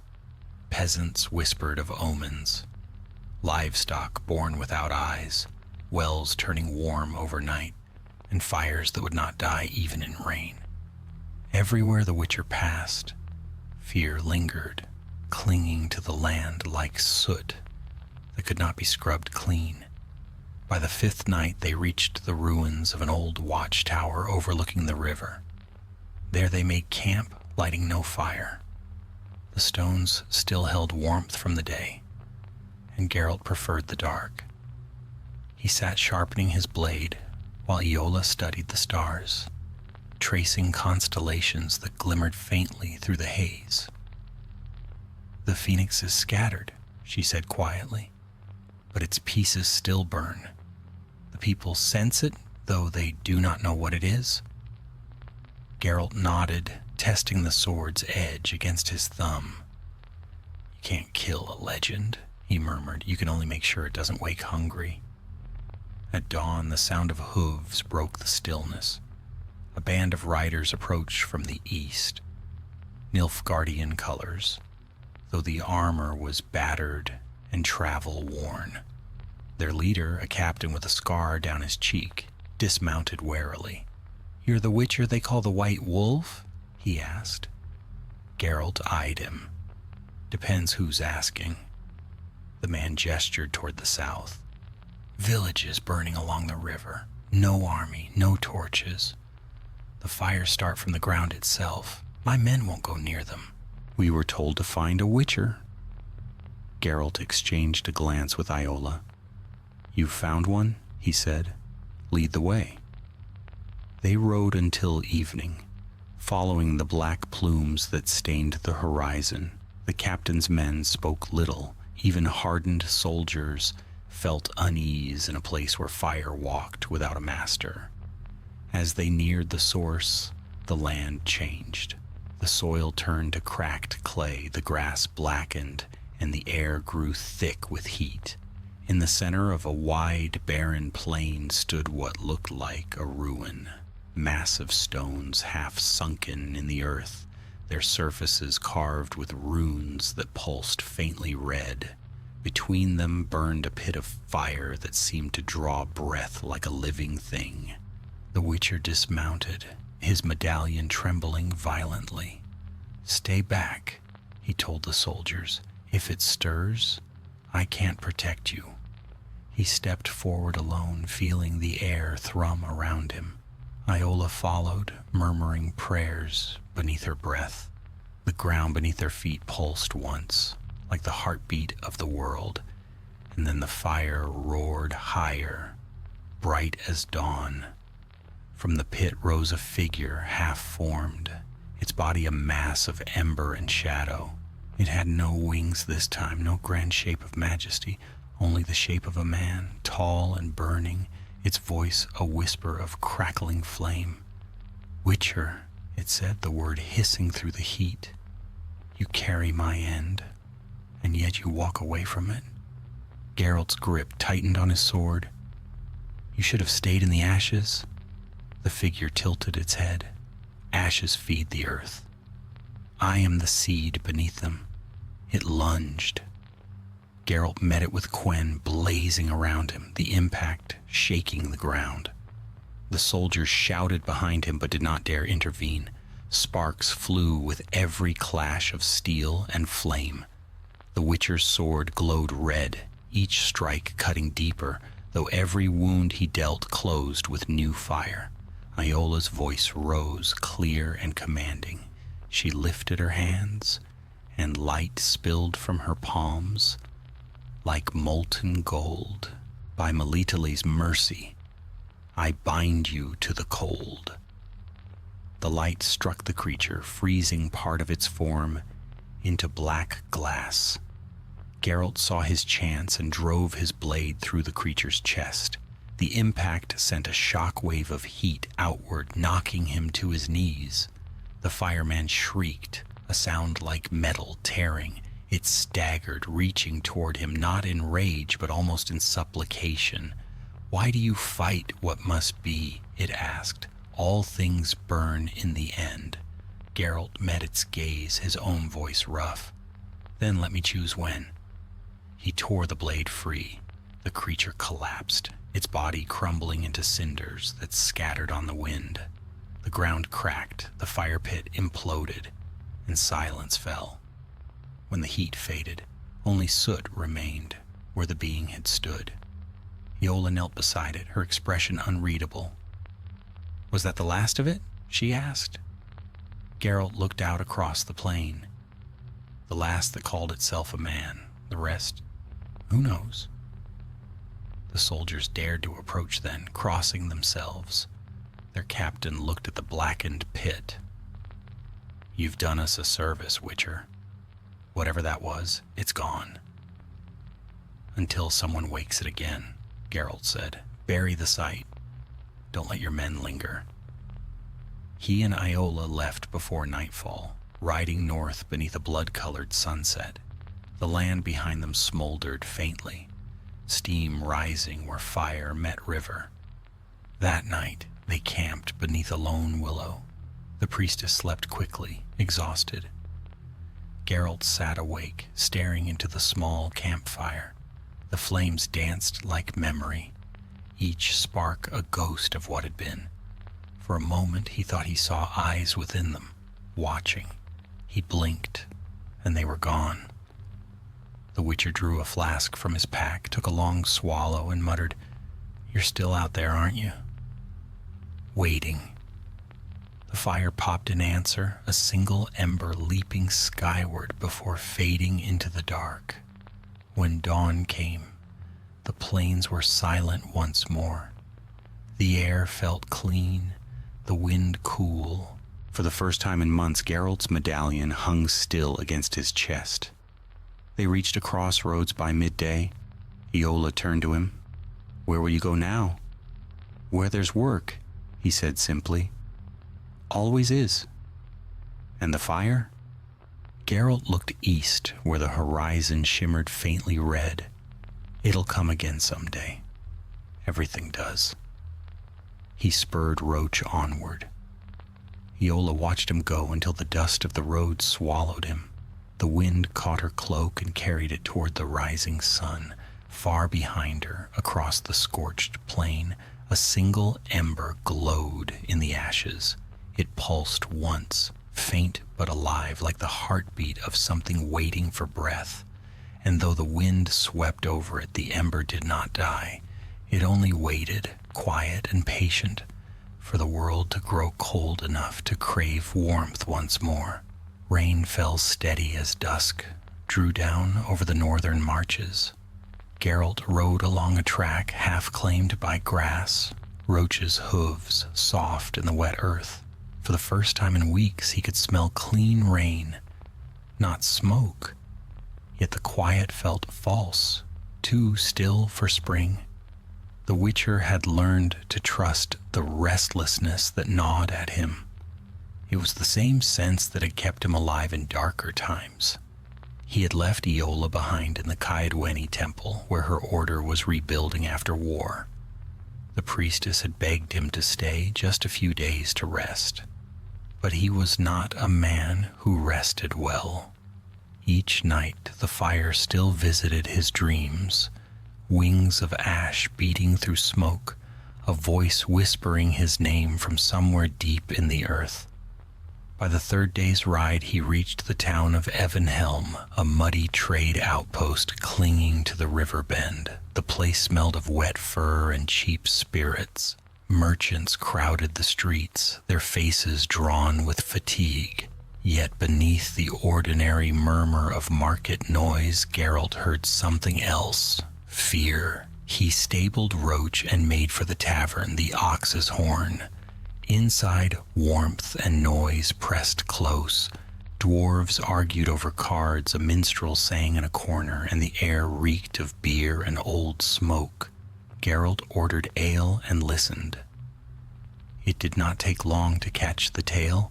A fire spirit, they said, not like a man nor a beast, something smaller, quick as wind, that left only blackened prints in the mud. It appeared after storms near the river's edge, where fog burned red before dawn.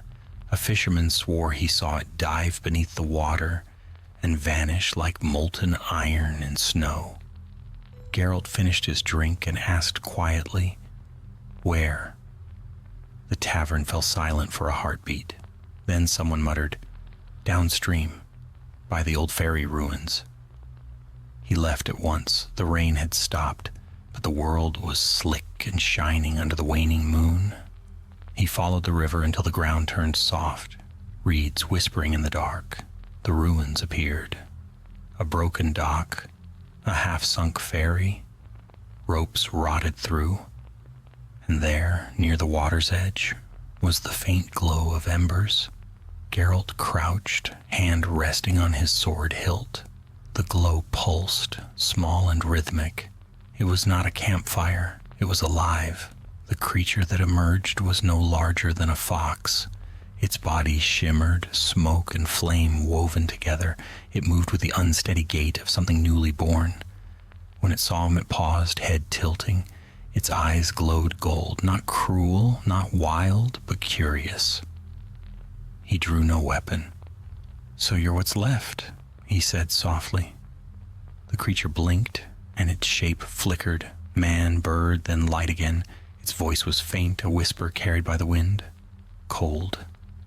Geralt knelt slowly. "You shouldn't exist," he said, "but here you are." The creature took a step closer. The grass beneath its feet smoked. Its eyes met his, and in them he saw something that was not hatred nor hunger, but longing, like a lost thing searching for its name. He reached into his pouch and pulled free a small crystal vial, one used for alchemical fire. The creature watched as he uncorked it and held it out. "This can hold you," he said quietly. "For a while, better than burning everything you touch." The ember being hesitated. Then it leaned forward, its light dimming, and in an instant it was gone. Drawn into the vial, a soft glow swirling inside, the Witcher sealed it tight and felt its faint warmth against his palm. He stood there for a long time, the river whispering around him. The vial pulsed in his hand like a heartbeat. The next morning, he returned to Evanhelm. The townsfolk were already whispering. The fog had cleared. The air smelled of rain, and no fires had come in the night. He stayed only long enough to restock his potions and buy dried meat. Before leaving, he stopped by the shrine at the edge of town, a small thing built of stone and moss. He set the vial upon it. "If there's any mercy left in the world," he murmured, "let this thing rest." Then he turned away. He had not gone far when the sound came, a low hum, like the vibration of a string plucked deep within the earth. He turned back to see the vial trembling on the shrine, light leaking from the seams. Geralt swore and ran. The vial burst before he reached it, releasing a flare of golden fire that spiraled upward. The light coalesced into a shape once more. The phoenix, but smaller, delicate as a flame on candlewick. It hovered above the shrine, its wings unfolding in silent grace. Geralt drew his sword, though part of him already knew it would be useless. The creature looked at him, eyes calm. Then it spoke, not in words, but in feeling, a warmth that filled the space between them. No more burning, only light. Before he could answer, it rose higher, dissolving into the dawn sky. The light faded slowly, leaving only gray clouds and the faint scent of smoke. Geralt sheathed his sword and stood there until the last trace was gone.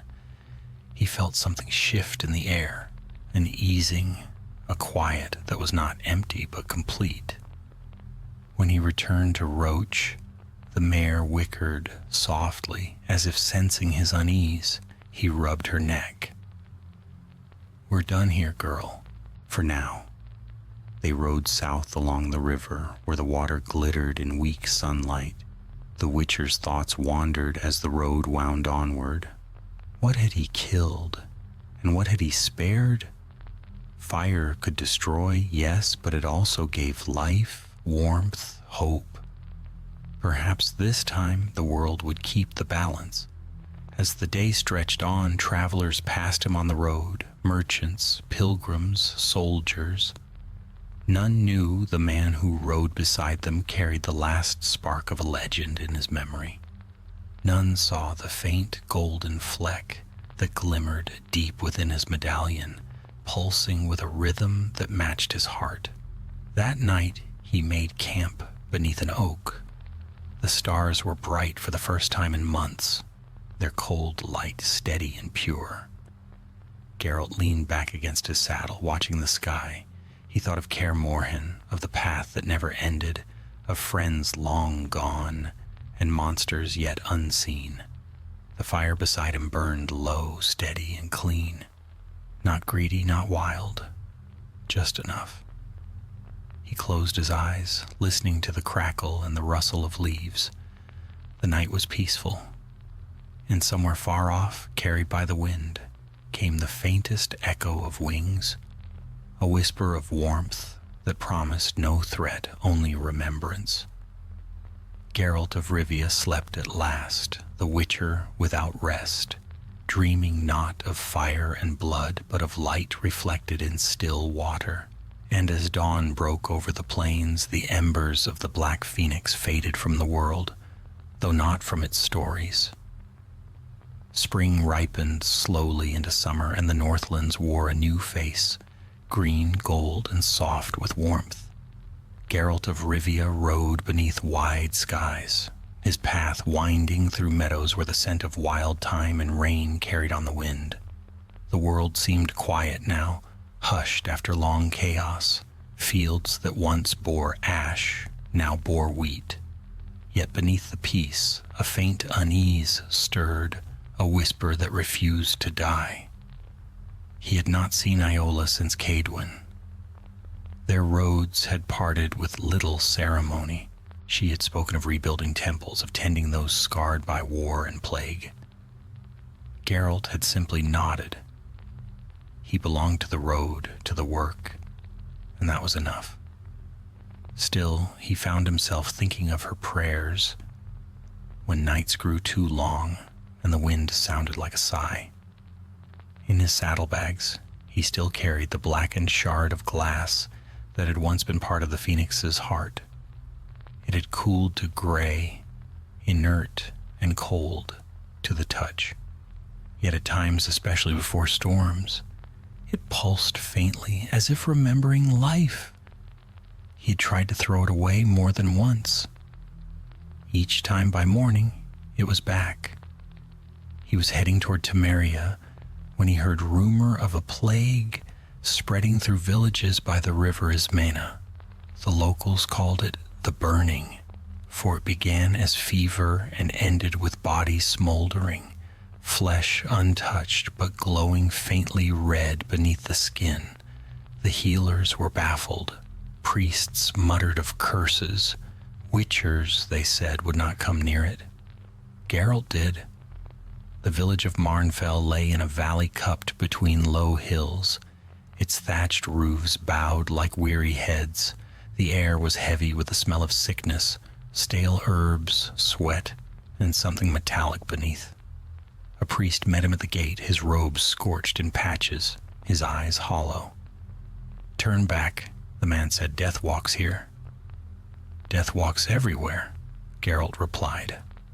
They passed huts sealed with ash marks, where voices inside whispered in delirium.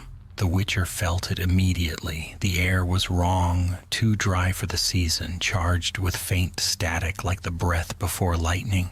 His medallion trembled. "Fever, you said," he murmured to the priest. "But not flame? They're not burned?" The priest nodded. "No, they glow. At night their bodies shine through the walls. Some say they hear singing." Geralt's eyes narrowed. Singing? A woman's voice, gentle like a lullaby. The sick follow it into the fields and never return. He found one of the bodies near the river, half buried in reeds. The flesh was intact but pale as wax, veins glimmering faintly with ember light. The air around it was warm, humming with something that was not decay. He crouched beside it, murmuring, not disease, possession, or contagion of a different sort. That night he kept watch by the river. Mist rolled in thick, and the moon shone dim through the veil. The croaking of frogs ceased. From across the water came a sound, soft, lilting, almost human. A woman's voice humming a melody both tender and cold. Geralt rose silently, drawing his sword. The song grew clearer, words threading through the mist. "Ash to air, flame to heart, sleep, my child, and rise anew." Then she appeared. The figure glided across the shallows, her form woven of smoke and light. Her hair was fire's reflection, her eyes a molten gold. She smiled, not cruelly, but with a terrible gentleness. "You again?" Geralt said. His voice was steady, though every sense screamed warning. "Do not fear me, White Wolf," she said. "I am not what I was. I am what remains. The sickness you see is not death. It is transformation. They are becoming light, as I was meant to be." "You're spreading it," he said, stepping closer. "You're killing them." Her gaze softened, pitying. "You cannot kill what is being reborn. The flesh burns away, but the soul, oh, the soul shines brighter than ever before." He raised his blade. "Then you'll forgive me if I stop your song." Her laughter was quiet, almost sorrowful. "You cannot fight the dawn, Witcher." The air erupted. Fire bloomed across the river, coiling around her like wings. Geralt's medallion blazed, the silver wolf vibrating against his chest. He leapt aside, rolling through wet grass as the flames struck. The ground steamed, hissing under his boots. He hurled a bomb, dimeridium bursting in a flash of blue. The light pierced her aura, and for an instant she faltered, flickering like a dying candle. He saw then what lay beneath the illusion. A hollow shell, ash held together by will alone. He pressed the attack. Igni flared from his hand, his sword cleaving through heat and smoke. Her scream was not anger, it was grief. She staggered back toward the water, her shape unraveling. "Geralt," she whispered, voice breaking, "why always destroy what you could understand?" He hesitated just long enough to see her eyes, human now, full of something painfully familiar. Then she dissolved into flame, the river swallowing her light. The air went still, the mist thinned. Around him, the faint glow faded from the huts on the hill. The fever broke. By dawn, the villagers emerged, dazed but alive. The priest fell to his knees, weeping. "It's gone," he said. "Whatever it was, it's gone." Geralt said nothing. He walked to the river bank and stared into the current. There, half buried in mud, something glimmered. He reached down and drew out a single black feather, its edge glowing faintly. He turned it over in his fingers. The warmth it gave off was weak now, harmless. A memory more than a flame. Still, he slipped it into his pouch. When he rode away from Marnfell that morning, the sun rose gold behind him. The mist burned off the fields, and for a time, the air smelled clean again. But as Roach's hooves carried him farther down the road, Geralt felt the faintest pulse from his saddlebag, a slow, gentle rhythm like the heartbeat of something sleeping. He sighed. "You're not done, are you?" The wind answered with the whisper of wings, too faint to be real. He rode on until the village was lost behind him, until the land turned to rolling green hills. The sky stretched wide, blue and untroubled, and yet the Witcher knew better than to trust such peace. Fire always hid beneath the earth, waiting for breath. As the day faded, he made camp in the shadow of an oak. The black feather lay beside him, gleaming softly in the firelight. For a moment, he thought of crushing it, ending whatever spark lingered within, but he did not. Instead, he watched it glow, and in its faint light, he saw something almost pure, something that spoke not of destruction, but of the simple, stubborn will to live. Geralt of Rivia leaned back, staring at the stars. "Sleep," he muttered. "Sleep while the world allows it." And somewhere far away, in the heart of the mountains, the ashes stirred, softly, quietly, like breath in slumber. The summer waned, and autumn crept upon the north like a thief. Leaves turned bronze and brittle, rivers thinned, and the wind took on the edge of iron. Geralt of Rivia rode west, following no contract and no coin, only the whisper of something unfinished. The feather he had taken from Marnfell rested in a pouch at his belt. Most days it lay still. Some nights it pulsed faintly, like the slow breathing of an ember buried in ash. He tried to ignore it. He told himself the world had seen enough of fire, enough of men and magic, meddling with the balance of life. Yet he could not shake the feeling that his path was not his own anymore. Fate, or whatever cruel hand guided witchers and monsters alike, had set something in motion, and he merely followed the smoke. By the time he reached the borderlands of Temeria, the nights had grown cold enough for frost. Geralt stopped in a small hamlet called Wyvern's Rest, where the locals spoke of strange happenings in the forest nearby. They said light danced between the trees at night, red and gold like sunrise, though dawn had not yet come. "Some say it's elven trickery," muttered a farmer over his ale. "Others say it's ghosts. But the animals flee the woods, and the fish won't bite in the river. Whatever it is, it's unnatural." Geralt listened, saying little. When he finished his drink, he asked one question. "Which way to the forest?" The man pointed with shaking fingers. "East, past the old mill. But don't go alone, Witcher. The light sings." That night the moon hid behind thick cloud as Geralt entered the forest. The trees were old, their bark blackened with age, their branches skeletal against the dim starlight. The air was thick, heavy with the scent of damp earth and something faintly metallic. He walked in silence, his boots soft in the moss. After an hour he saw it, a glow flickering ahead, shifting between red and gold. It pulsed like a heartbeat. Geralt drew his silver sword and pressed on.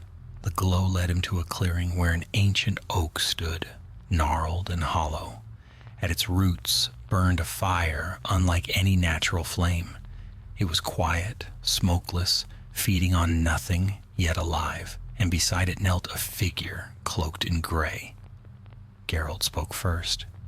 "You've picked a poor place to make camp." The figure rose slowly. Beneath the hood was a woman's face, pale and sharp, her eyes burning faintly amber. "I knew you would come," she said softly. "Do I know you?" "Not yet. But you carry a piece of what I seek." Her gaze dropped to his belt, to the pouch that held the feather. Geralt's hand brushed the hilt of his sword. "You'll have to be clearer than that." "The fire that sleeps," she said. "The last spark of the phoenix. It should not linger in mortal hands. It was meant to rise again, pure, without rage. You've kept it caged." Geralt frowned. "If you're another of Eldrin's disciples, you're late. He's long dead." "I am no follower of Eldrin," the woman replied. "I am his undoing, the flame that defied him." Before he could speak, she stepped closer. The air shimmered, and Geralt felt warmth radiate from her. Not heat that burned, but heat that breathed. "Give it to me, Witcher," she whispered. "Let it return to what it was." Geralt studied her, eyes narrowing. "And what exactly is that?" Her smile was sad. "Life, not destruction. Light, not hunger. Even fire has its balance." He hesitated. For months he had carried the feather, waiting for its pulse to fade. It never had.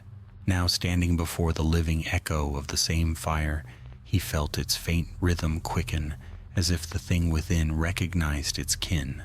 "Show me," he said finally. The woman extended her hand. Geralt drew out the feather. It glowed softly, warm against his palm. As she reached for it, the clearing filled with a low hum, the sound of wind passing through 1,000 unseen wings. The fire at the tree's base flared, but not in violence. It rose gently, wrapping around them like dawn breaking through shadow. The feather dissolved into light. The woman gasped, eyes closing, as the glow flowed into her chest. For a moment, the air smelled of spring rain and new forged steel. Then the light faded, and she stood straighter, her eyes no longer burning but clear, golden as wheat in the sun. "It remembers," she said softly. "The fire remembers mercy." Geralt's sword remained half drawn. "And what now? You mean to wander the world, preaching kindness to every torch and hearth fire?" A faint smile touched her lips. "No, I will sleep. The phoenix has no place in a world that fears its warmth. But when the dark grows too deep, it will wake again." She turned toward the oak. The hollow within blazed once more, and her figure dissolved into the flame, leaving behind only the echo of her voice. "Thank you, White Wolf." The light dimmed. The clearing returned to shadow. Only the scent of smoke and the whisper of the wind remained. Geralt stood for a long time, staring at the hollow tree. The air was cooler now, but peaceful, in a way it hadn't been for months. He sheathed his sword and walked back toward the path. By the time he reached Wyvern's Rest, dawn had begun to spread across the hills. Villagers were stirring, unaware that the fire that had haunted their nights was gone. The sun rose clear and pale, the first true light he had seen untainted by smoke. He stopped by the river to water Roach. The horse lowered her head, snorting softly. The Witcher crouched, watching the reflection ripple across the water. His own eyes stared back, pale, scarred, weary. But behind them burned something faint, a golden spark that might have been the sunrise, or something older. Geralt exhaled. Guess even monsters need rest. He mounted and turned west, the road stretching ahead in a shimmer of morning gold. Behind him the forest whispered its thanks, the wind carrying the faint scent of ash and blossoms. By midday he was gone, another rumor on another road. Yet in the valley below, farmers later swore they saw something strange that morning. A flock of birds rising all at once from the forest, their feathers catching the light so that for a heartbeat the sky looked aflame. They spoke of it for years afterward, calling it a blessing, a sign that the fire of the world had turned gentle again. And though none could prove it, travelers who walked that road at night sometimes said they heard a faint song drifting from the trees, a woman's voice, soft as the breath of dawn, singing not of rebirth nor ruin, but of peace hard-earned. Geralt of Rivia never returned to that valley, but the tale followed him wherever he went, the Witcher who slew the phoenix, yet let its light survive. And when the wind blew warm over the northern fields, folk would say it was his doing, that somewhere the white wolf still carried a spark of the flame that once tried to burn the world and turned it instead.